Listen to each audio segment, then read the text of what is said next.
reading of the story of Metro 2033. Complete upreading of journals found in the game, read up by me, Danish Malt.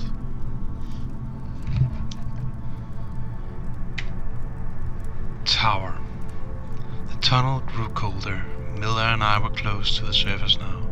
Soon we climbed up into the howling wind to find our way through whatever nightmares were waiting there. My long journey was nearly at the end, but would I have the courage, the will to see it through?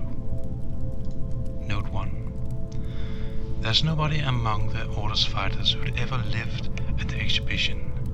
Why would they risk their lives to save us, total strangers to them? What for? Perhaps they, just as I do, believe that the Dark Ones are a threat, not just for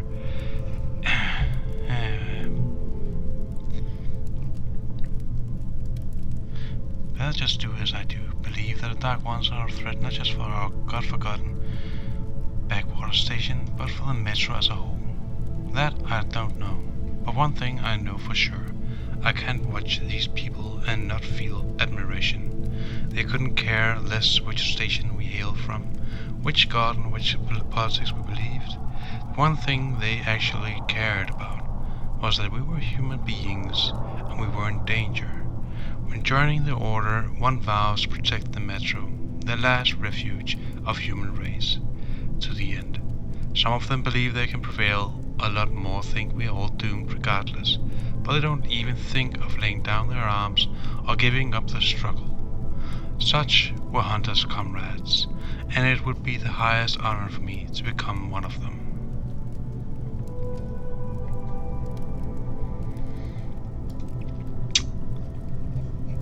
Hunter, 8 days earlier. Life was never easy in the tunnels, but it was our home. There was comfort in its routines, in seeing the same people day after day. But since the mutants' attacks had escalated, fear ruled the station. I had just turned 20, and could never have imagined what would follow on the morning that my stepfather's friend, Hunter, arrived at the barricade. Note 1. Day after day, our patrols go out to the northern tunnels, and day after day, they return bearing casualties. Murdered brutally, inexplicably so. Even more casualties come back alive, but insane. And yet, it's only by sending our friends, neighbors, and relatives out there that we can keep the Dark Ones at a distance. When we run out of manpower to stop their attacks far enough, when they arrive at the station itself, we'll be done for. I hear people talking secretly at the station that it's just us prolonging the agony, that there's no hope for salvation. But Sukhoi, my stepfather, and the head of the station still hopes for a miracle. He insists on an old friend of his. Hunter can save us. Hunter is a member of the Spartan Order, a battle brotherhood sworn to protecting the Metro from any and all dangers. There's nothing capable of instilling fear into the hearts of those men. At least, there was nothing until the Dark Ones arrived. Exhibition. Hunter did not return. It wouldn't be easy to find an excuse to leave the station and travel to Bolus, but I had given my word. I learned that the caravan was heading to Briga the next day and needed guards. I signed on for a ride. Note 1. The task of defending our home station from the Dark Ones, enemies horrifying, mysterious, unbeatable, is becoming the sole focus of all our efforts. We've all but forgotten our old enemies, the Nosalius and the Watchmen. And if not for Hunter, these beasts would have been unleashed on our hospital. I cringe to think of the carnage that would ensue should Hunter have arrived a mere hour too late. Note 2. But Hunter arrived at the exhibition just on time. I like to think that was not just blind luck. that it was fate at work, and that it was the same fate that made Hunter choose me to travel to Polis with his report on the Dark Ones. It seems that I've dreamt of visiting Polis, the great legendary center of the Metro, the center of our civilization, my whole life, but a chance of actually make that dream come true just had come by now, of all times, when my home station desperately heeds every fighter it can feel. Do I have the right to abandon my adopted father, my friends in an hour of danger? Where is my place? Next to them on the barricades, or at the far stations where Hunter sends me? I don't know for sure, but I still set out on a journey. I'd like to believe that I am summoned by fate. Chase. It was the first time I had left the safety of my home station. It troubled me that I haven't told my stepfather the truth. I would not be heading straight back from Riga, but Hunter was depending on me.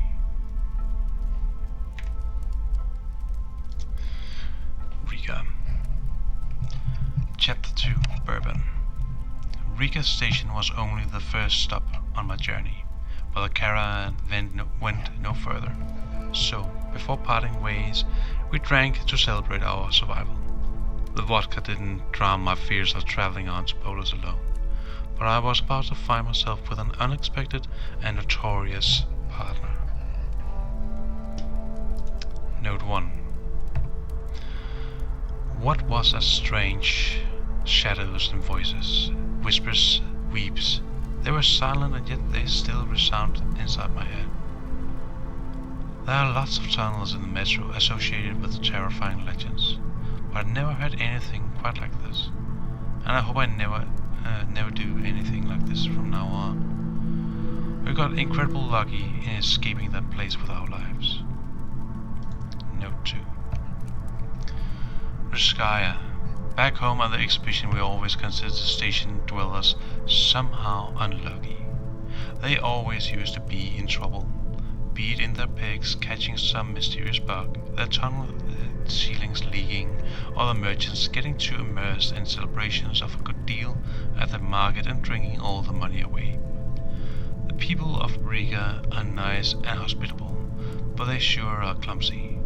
We used to pity them, poke fun at them a bit, for we were on top of things. We at the exhibition knew life, and now I actually envy them. They live in peace, they haven't even heard of the Dark Ones, and even those who did never believed that they heard. But I fear the Dark Ones will wipe the station out in an instant, and these happy clumsy people with their peaceful clumsy lives will be gone. There'll be blood and emptiness. I've got to hurry. Note 3. There is a saying, nothing worse than a chance fellow traveler, but nobody else to rely on either.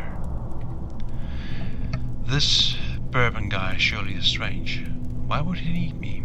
He obviously knows these tunnels like the back of his hand. Somebody told him that shit does not affect me and he bought it. I don't believe it myself, and he does. Well, no use thinking about it. I'll be quite happy if he just gets me past the market without trying to quietly snuff me in the dark tunnels.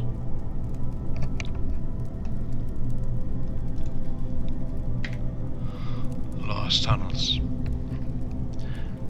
As I entered the abandoned tunnels with Bourbon, I wondered if I'd been wrong to trust him, but the station gates were still sealed, and there was no telling when I'd have another chance to leave Riga. Note 1. Bourbon is definitely not as simple as he tries to seem. Yes, he is rude and his sense of humor is rough at best, but the things he tells about his exploits, and even more, the things he prefers not to tell, prove he's way too sharp for a regular smuggler. And his knowledge of the situation, not just at the nearest stations, but even at the ring as a whole, is mind-boggling. All the passages and tunnels, even the long abandoned ones, are well known to him. He is quite at home in combat, which means he saw his share of dangerous encounters. He's definitely much more than a regular smuggler. Of that, I'm sure. Note 2. These tunnels definitely are cursed. Something really bad is happening there. Those voices, perhaps they are just illusions, but I'm sure that if we didn't get dragged out of there, then we would have stayed there forever. It happened so that I saved Bourbon, a stranger to me, while somebody else whom I was a stranger to saved me. We are used to not trusting others implicitly, but if each of us fights on his own, we are going to be nothing more than a free meal for the mutants.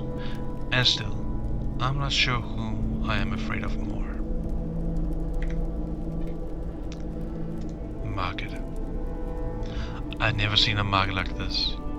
You could buy almost anything, but Bourbon owed money to the Hansa sentries and was anxious to leave. Note 1.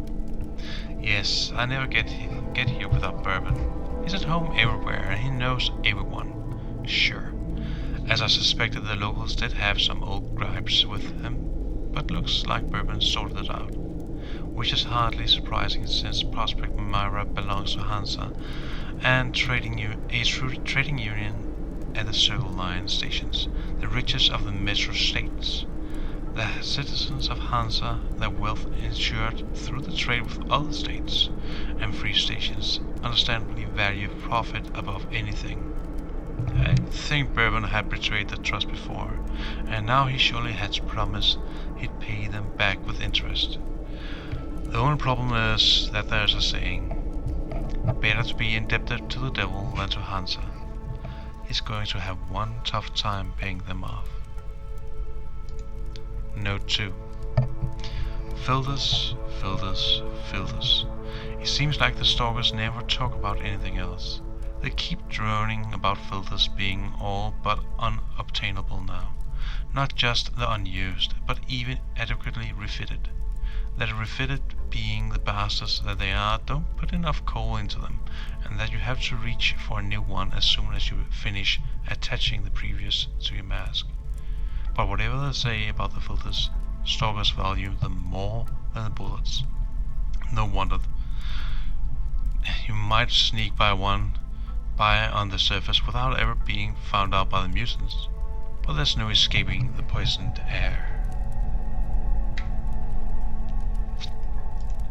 Dead City.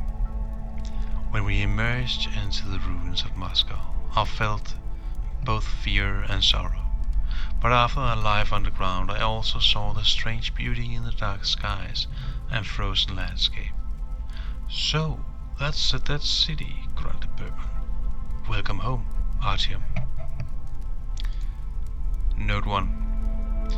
From the very day I ended up in the metro, I've been dreaming of going back up, seeing that magical city of my dreams again, the living city of my childhood memories. But what I actually see on the surface is an aberration, a nightmare. I can't recognize it. I can't believe I used to live here. How my mother and I lived here, how happy we were. Even her face, can't remember any of it. How I hope that her face, her smile would come back even for the tiniest moment when I went up there. It didn't happen. I am all alone, and I have no home but the metro. Note 2. It's so strange to think that man used to be the sole mass of this world. Now it's owned by totally different creatures, and the sorry few remaining of us have to hide like rats, like cockroaches in our holes in the ground. The fields are burned out and will never bear crops again. The forests stand withered, blackened and dead. The rivers are like dead, congealed blood.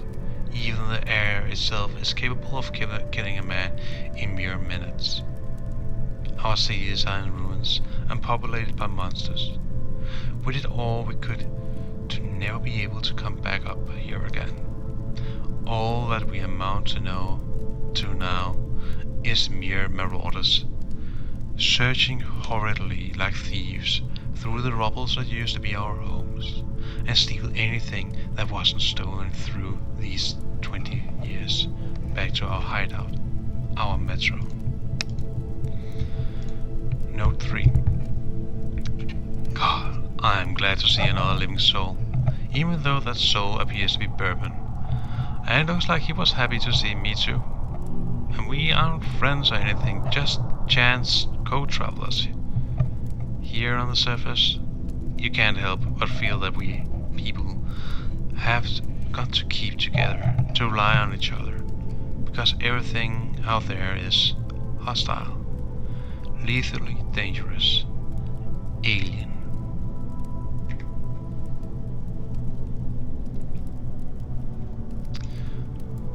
Dry station. As we went underground, it struck me that my city was now a foreign and hostile place. I felt safe here in the darkness of the metro, more so when Bourbon claimed to have friends at Dry Station. Note 1. Are there any loan sharks in the whole wide metro Bourbon doesn't owe money to, or dangerous kingpins he never crossed? Damn, this guy has a whole world on his tail, and this time it seems like his luck has run out. I don't care about him, at least I shouldn't, and yet for some reason I can't just leave him to his own devices. Sukhoi, my stepfather, once told me, you save someone once, you have to keep saving them forever. You can't help feeling responsible for someone you didn't let die. They grow into you. That's why he took me in when my mother died, and probably that's why I can't leave Bourbon now. Note 2. It seems that men like Bourbon are born with a noose on their necks. They spend their lives walking the edge, risking everything every day, and they think they can keep it up forever. But you can't cheat death. You make a habit out of walking the abyss edge. One day you fall.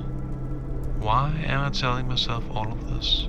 To persuade myself that I'm not guilty of his death, that he had it coming anyway, sooner or later, because he made his own fate. No, I'm doing this to drown out that little voice in my head that keeps nagging that I could have saved him, could have changed his life somehow.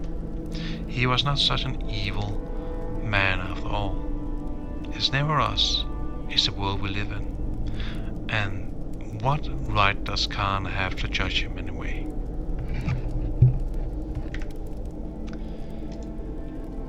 Ghosts. Khan's appearance caught me by surprise, although while fighting the bandits I did sense someone helping me from the shadows. Khan assured me that Bourbon's fate was not tied to my own, but I regretted his death. Note 1. I'm used to danger, used to the fragility of human life. I saw with my own eyes monsters that shouldn't exist. I walked the ruins of the city populated by the dead. But all of that was real, conceivable. Things going on around Khan, on the other hand, are way out of my reach. I feel uncomfortable around him, even scared. When he is around, everything, all I know about the world, people, death, even myself, starts seeming non-essential. I have no point of reference, nobody to rely on but Khan himself. Another random encounter? Or perhaps not so random after all? Note 2. There are but a few scraps of memories, like faded pictures, remaining of my life on the surface. I don't remember the trains capable of running the tracks, filling the tunnels with the noise and lights, the windows full of smiling human faces. For me, the trains are just wrecks of the old world, carriages we live in, Their complex machineries dismembered to make our impotent trinkets. Our new world is built out of the debris of the old one. Ancestors are not quite dead. It's as if they are still around, invisible, always watching us, unable to find their peace. Note 3. To say the truth, I first took Garn for a madman. Then I got scared of him. Now I admire him. There are things in the metro that eyes can't see, but that does not mean they are not real. If Khan didn't take me through these strange reaches of the metro, if he didn't help me cross the invisible hurdles, didn't warn off the mysterious dangers, my journey would have ended long ago. It's no wonder that I believed in him and told him my story. I have so many questions for him, and he seems to have all the answers.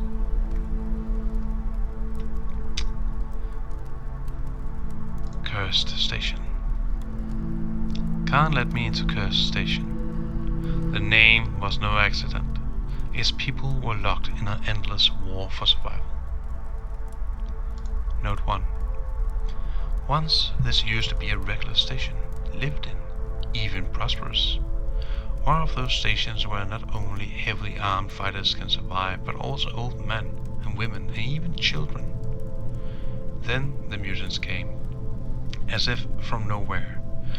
They were innumerable. The Cursed, sure then it was still called his old name, fought back with all it had.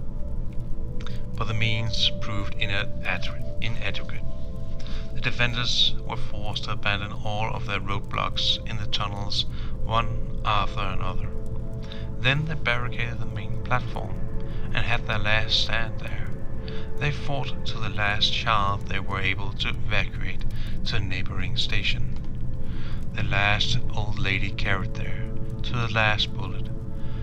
And when the bullets were gone, those at the barricades all stayed there. Then the Cursed Station got its name, from the saved wives and children of those who stayed there forever.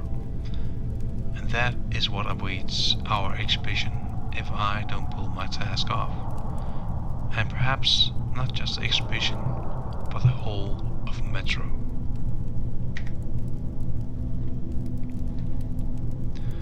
Armory. Armory Station was where most of the weapons in the Metro were made. There had been an arms factory located above, and after the nukes fell, many of the workers settled there. I was looking for Andrew the Smith, but he found me first. Note 1. There are many in the Metro who hate the rats, because they are afraid of them. The rats always go hungry, even though they work around the clock. They are told they toil for a better future, but year after year their lives get even more miserable. They fight with abandon, as if not afraid of death at all, and the commanders just throw them away, piling their bodies up to block enemy gun emplacements, spending their lives as if their charges were immortal. But they are mortal, and they die. Of exhaustion, of overworking, of bullets fired by their enemies, and their own commissars ordered to shoot those retreating. They are told they are superior, that they are made of steel, not flesh, and that is why I pity them. What do they live and die for? The idols of the past are long gone, but they are kept in the dark about it. The slogans that communicate with are meaningless in the new world. They are prohibited from speaking or even thinking freely. Anyone asking questions is deemed a traitor. Anyone who says life's better outside the red line is a spy and a saboteur. You have to hide everything human about you and become just like the rest of them. But there are also people like Andrew the blacksmith here. People who refuse to abandon hope and who persevere. If I were in Andrew's shoes, I'd be long gone. Why is he still here? Is he afraid of being shot, making his escape?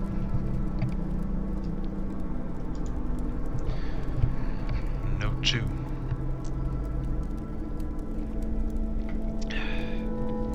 I was not wrong about Andrew. I just grossly underestimated him. He is not afraid of running. He just does things that take much more guts than that. Andrew helps others escape the red line, risking his own life every minute. He and his friends save lots of refugees using a network of abandoned passages and forgotten tunnels, which the Reds are still ignorant about.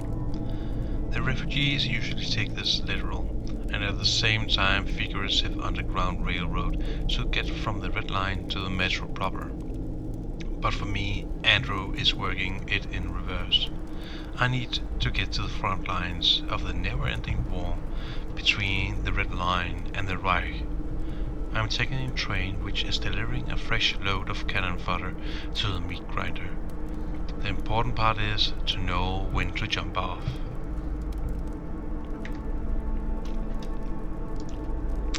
Chapter 4. Frontline. Even the apocalypse didn't stop us from killing one another over ideology. I was about to go through the front line between the Nazis and the communists. I heard they once fought another war and the Nazis lost. Note 1. The Red Line has no worse enemy than the Fourth Reich. They say they've been at war for 100 years. Different nations, as if urged by demons, choose a side in this conflict, and sometimes, like in the metro, split and fight till both sides are destroyed. The Reich is supposed to be a complete opposite of the Red Line, but why does it look so similar? Poverty and hunger, forced labor and endless rallies, rambling of the politicians and empty eyes of the plebeians. They also talk in slogans, and you can't doubt what you're told either. They do believe a different thing here though. Supposedly it isn't enough of all mutants to be eradicated for things that magically fix themselves. Racial purity is no longer relevant. These Nazis are all for genetic purity. And since the norm is defined by the politicians, anyone can be deemed a mutant. It's the stormtroopers who ultimately get to decide who gets to live and who dies. And this fight can last forever. And they treat the spies the same way they do in the Red Line. So I can't allow myself to get captured.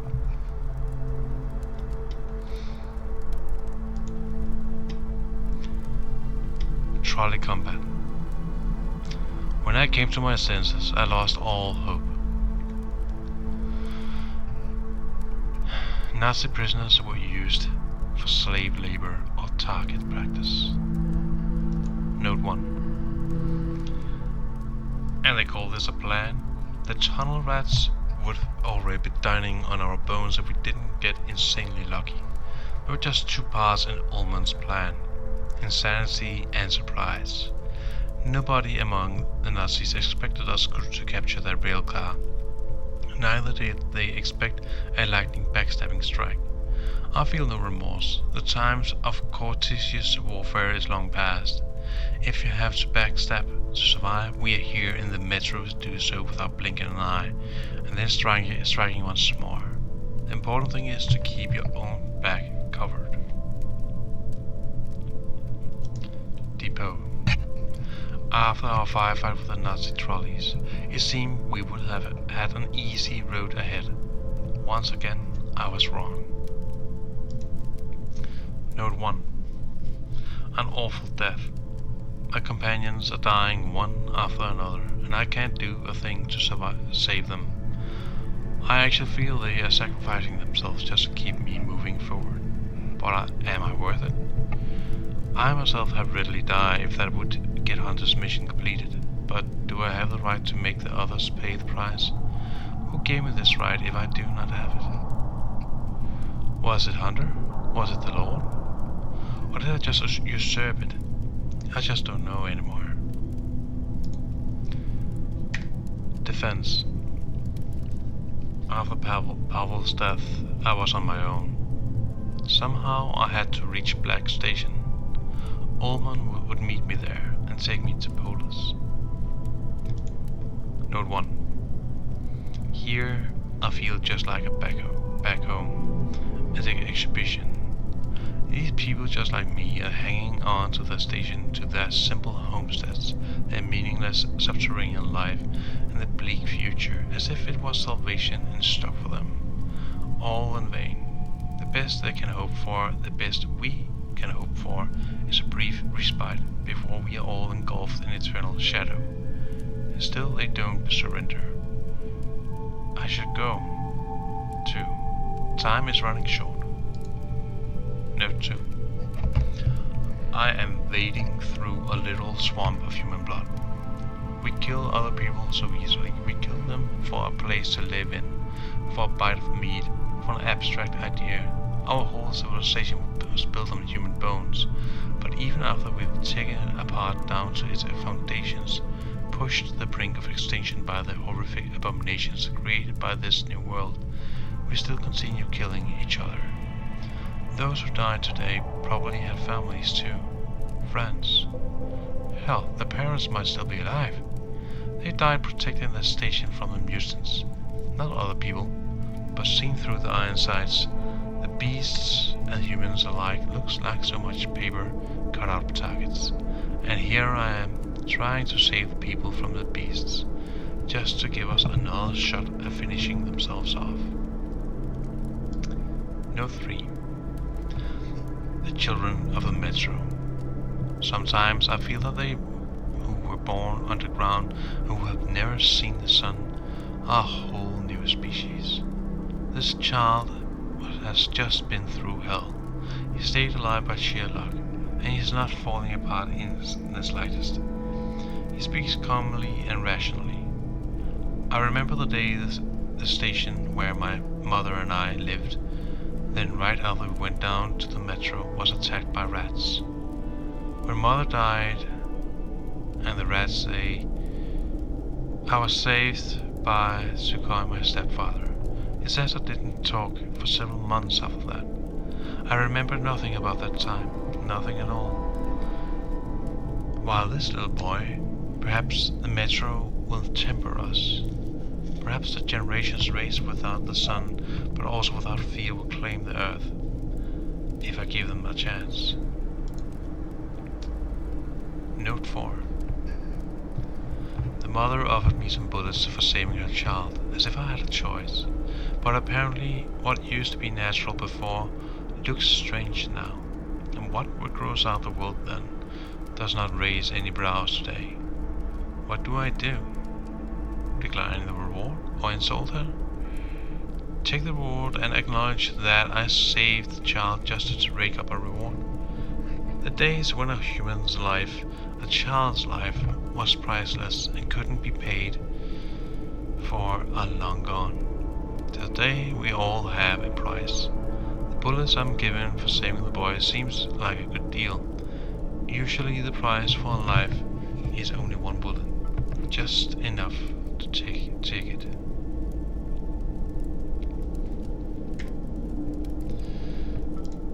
Outpost. I went up again to the gloomy charm of a post-apocalyptic Moscow.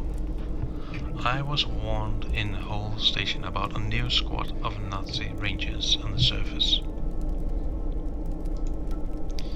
I remember how happy I was to see Bourbon in the empty city, another living human in this land of the dead. Where did that feeling go?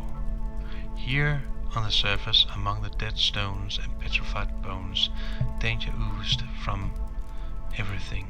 The mutant animals, the irradiated souls, the poisoned air, and despite all that, there is no greater danger here than man. And as soon as we pry a tiny piece of living space from this hostile new world, we build a fortress there, not a peaceful colony. Note 2. The Nazis were in a hurry to finish off the defenders of the cursed station. They weren't even prepared to wait till the animals did this for them. Of course, they need the station. They need the living space. But whom would they populate the station, liberated this way with? So few children are born in the metro. and those who actually grow up are even fewer. Sukhoi once told me that 50 million people used to live in Moscow alone, and now there are not more than 50,000 of us in the metro, and perhaps on all the planet. And yet we continue murdering each other with gust, as if we still number in millions. Only ashes remain of the 6 billion people that once populated the earth. Ashes and dust. They are all around. They crunch beneath our boots. They disguise themselves as sand and clay, dust and snow, and we richly water them with fresh blood, as if hoping to grow some crops out of such a soil. Black Station. It was clear the Black Station was occupied by fascists, but Ullman had said he'd wait for me here. I had to risk it. Note 1. We all wear impenetrable armor, even after taking off one's vest or all the clothes altogether. One still stays clad in head to toe. We are afraid of opening up to people, showing our feelings, afraid of someone understanding our thoughts. We hide our faces wearing gas masks, but there's one more mask beneath that one. Ullman, the indomitable optimist, the light-hearted jester. I'd only seen his real face when his comrade died, tired to death and almost desperate. That's how he looked. For only a second. A moment later he had his armor back, and was his regular funny self again. I didn't try to get him open up again. It's not the Metro way, and I'm certainly not opening up for anyone myself. Note 2. Metro kills a belief in miracles, but teaches you to live without hope. And still, I can't find any explanation for me being able to successfully negotiate the labyrinth of the Black Station, full of Nazis, mind you, short of a miracle, as if I was led by someone. Was it my stupid undying hope? Or perhaps fate itself? Polis, Chapter 5. It's hard to describe my feelings at that moment. Exhausted, yes, but joyful. I had made it. Once I delivered Hunter's message, the rescue of my home station could be decided by those stronger and wiser than I, and my task would be over. Note 1. For as long as I really remembered myself, I always had the dream of visiting Polis. His hard and hopeless life underground wears man down, makes him a savage, a beast, and only in Polis does he manage to keep a resemblance to the great people of the past, the ones who had the planet in their pocket. Polis is the last refuge of the scientists, the educators, the artists, everyone who be deemed useless by the other stations.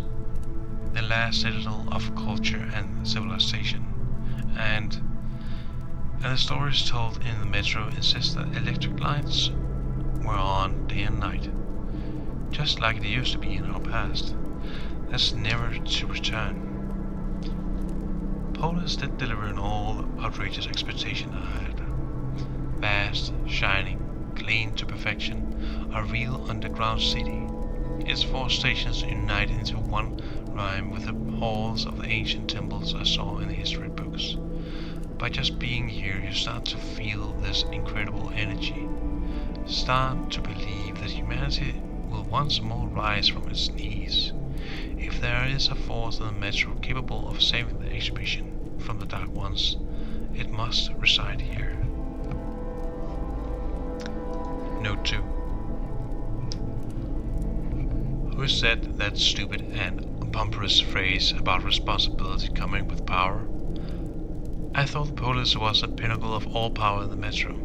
Its guards armed to the teeth, its incredible reputation among any faction and station, its stores of food and ammunition, its wealth and prosperity. Polis is the hub of the universe, but apparently this hub does not care one bit for some backwater station.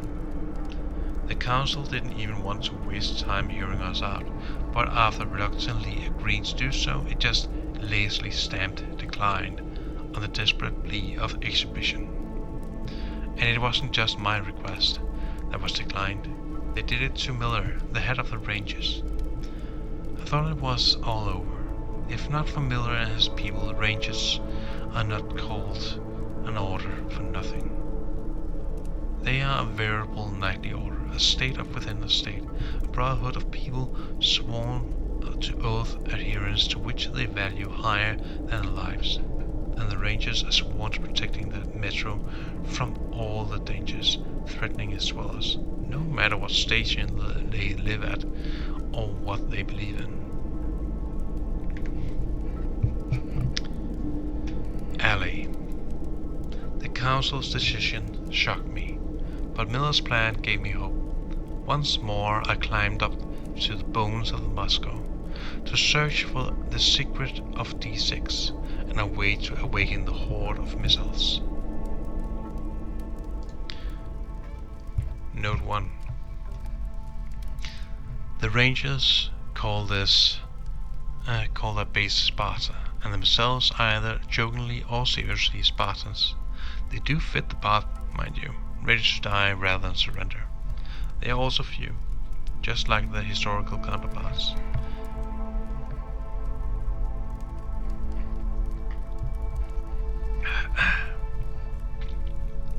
Each of them is a seasoned fighter, worth 10 regular soldiers.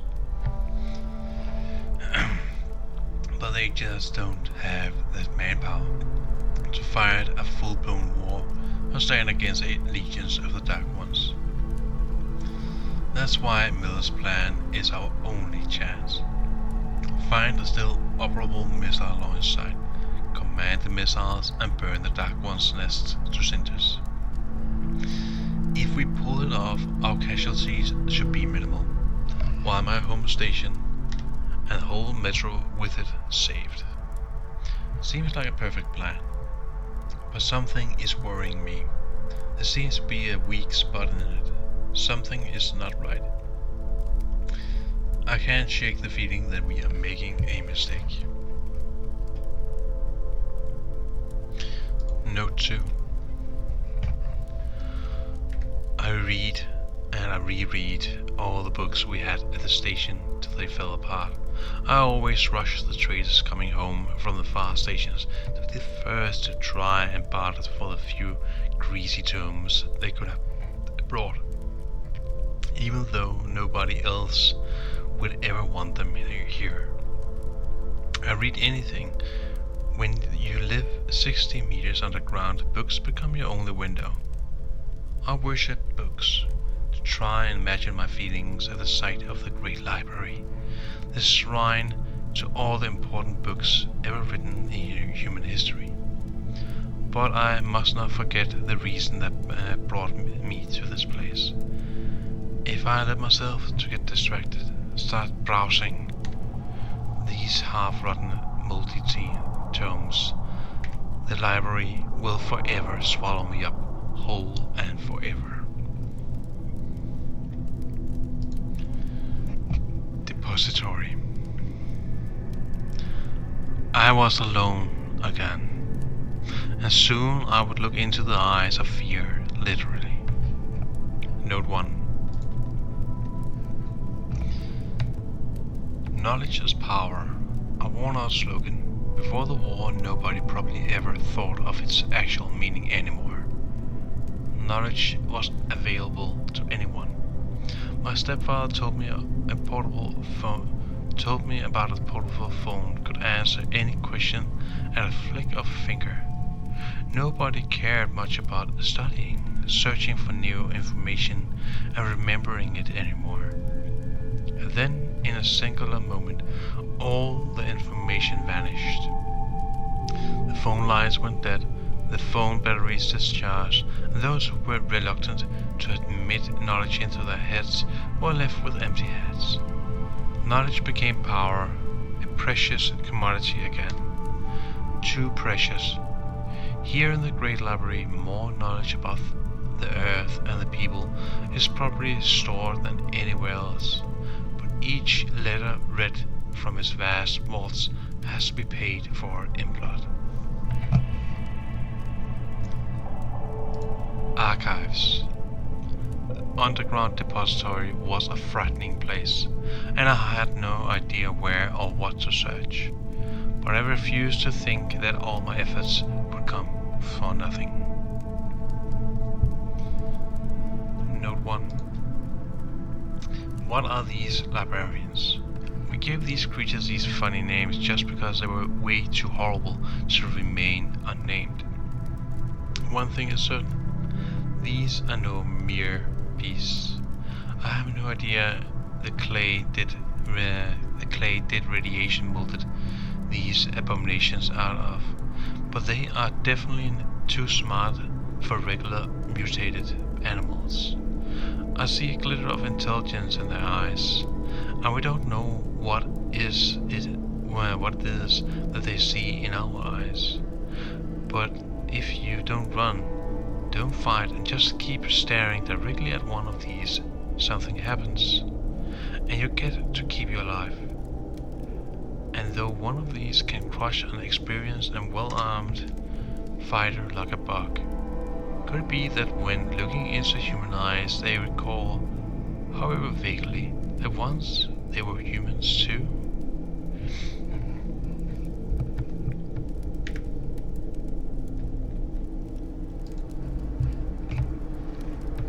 Church. I had found the D6 documents, but Miller had not yet returned. Without his help, I wasn't certain I could get out of the library alive, but everything depended on it. Note 1. Khan. I owe everything to him. If not for him, I'd rot in that anomaly tunnel. I'd never be able to reach the library. If not for him, Miller would never have paid attention to me. I don't really know what kind of man he is. I don't even know if he's a human at all. Yes, I was sent on this path by Hunter, but it's Khan who walks me through it. It's weird, but even Miller's subordinates, who seems to acknowledge no authority other than their indomitable colonels, pay heed to this wandering philosopher and believe him. He has some mysterious power over human souls. I wish I could meet him again. I have too many questions nobody else could answer. Note 2.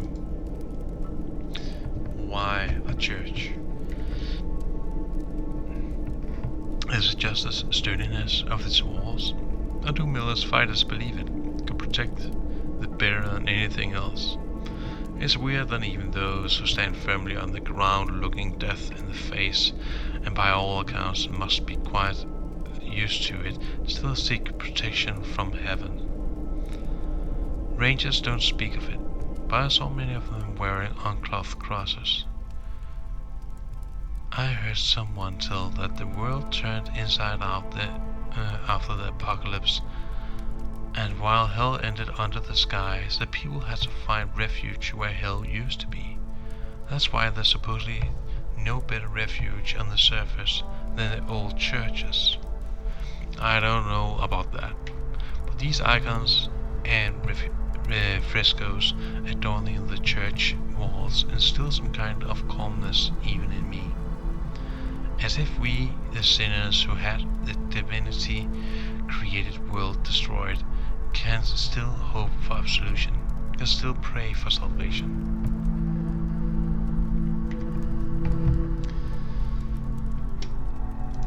Chapter 6. E6, the Dark Star. Dark tunnels, wheel rattle, and the smell of death. That's how our journey to D6 began, but our goal seemed closer now. Note 1. My strange dreams still continue. I'm no longer sure they are just dreams anymore, and it never happened to me before. The dreams seem more like visions, and they become more and more vivid, still holding sway over my conscious, even after I wake up. Even I still can't understand the meaning. Yet, time after time, I wake up with the same heavy feeling. The premonition of a catastrophe, one brought about by my own actions.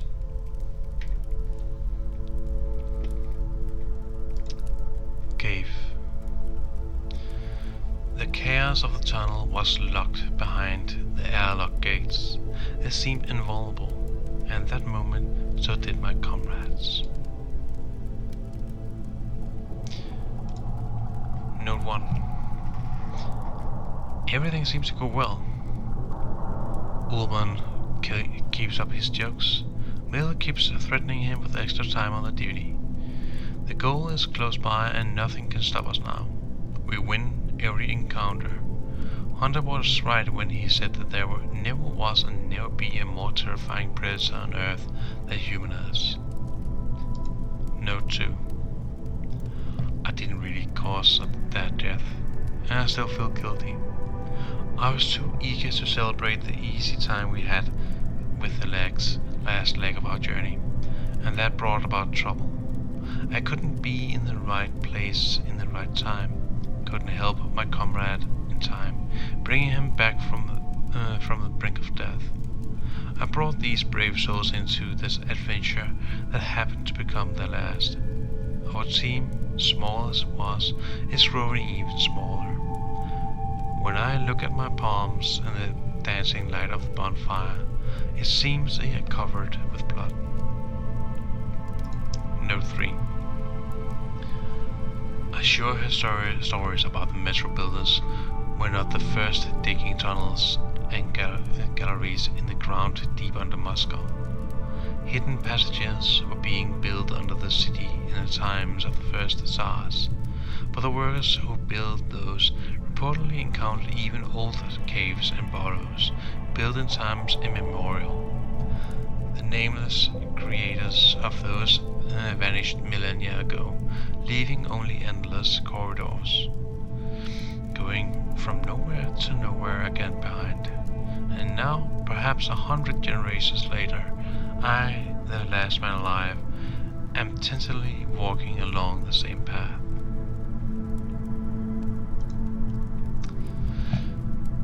D6.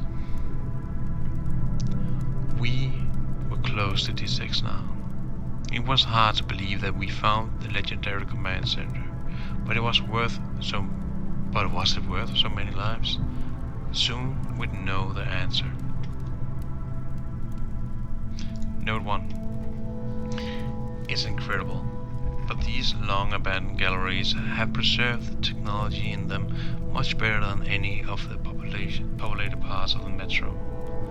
The monorail opening its doors for the first time in decades started and carried us to our goal completely smoothly, as if serviced in the day before. There's truth in saying that time eats away metal and stones, man and his creations, but our fathers built for the ages, and if their work isn't destroyed by their own offspring, it's about to stay there for thousands of years. Note 2. I still find it hard to believe that all of this was built by humans, not giants from ancient fairy tales, and it's not just me. Even the larger-than-life, ever-jovial Ullman noticeably shrunk when he considered the sheer size of this place.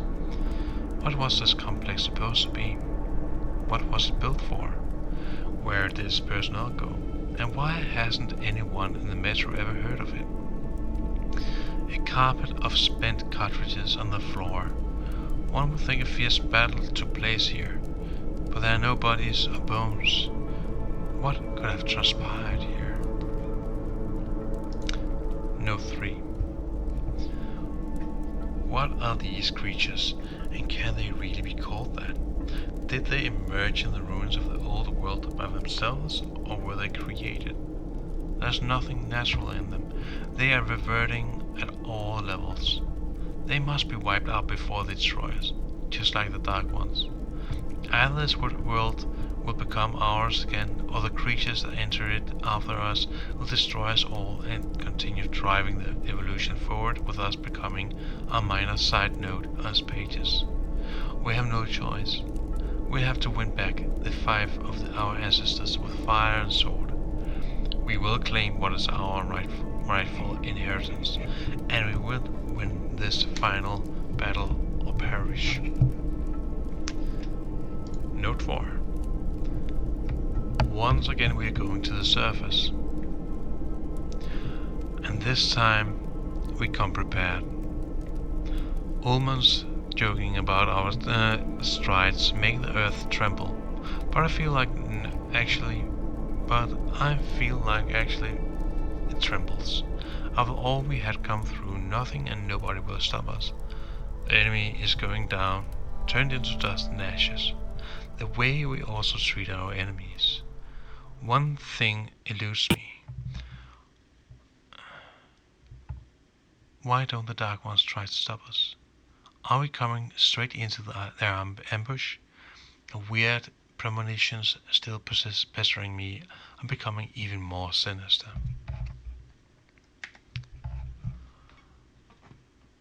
The Tower, Chapter 7. Miller and I left the train, then climbed up the tunnel to the Koroslev Performance Hall. We're close to Ostakino Tower now. In the frozen streets, we joined the other rangers in a furious battle that began our story. Note 1. One labored step after another, we are rising up the tower. We come from underground and we are storming the heavens. Lead clouds are around the impenetrable walls. The steps are badly decayed and crumbling beneath our feet. The wind seems to be strong enough to peel our skins off our bones. We aren't welcome in the heavens. Our place is down there. Note 2. I'm all alone now. I have to do the most critical part myself. Nobody to show this responsibility onto. Nobody to ask for help. The fate of the human race is in my hands, as well as the fate of the Dark Ones. And with each step taken, my assuredness and justice of my actions dwindles. With each step, I'm asking myself more and more questions, the kind of those which could be answered by Khan only. But Khan isn't here either. I'm alone on the top of the world, and I can see things I couldn't see from anywhere else, hear things I couldn't even imagine. I feel the presence of the Dark Ones. I hear them. Strange images crowd my mind. Echoes of alien thoughts echo in my head. I know the Dark Ones can enter the minds of men, driving their victims insane. Could this be what's happening to me? I must make it. I must stay sane. I must target the missiles. I hope I can.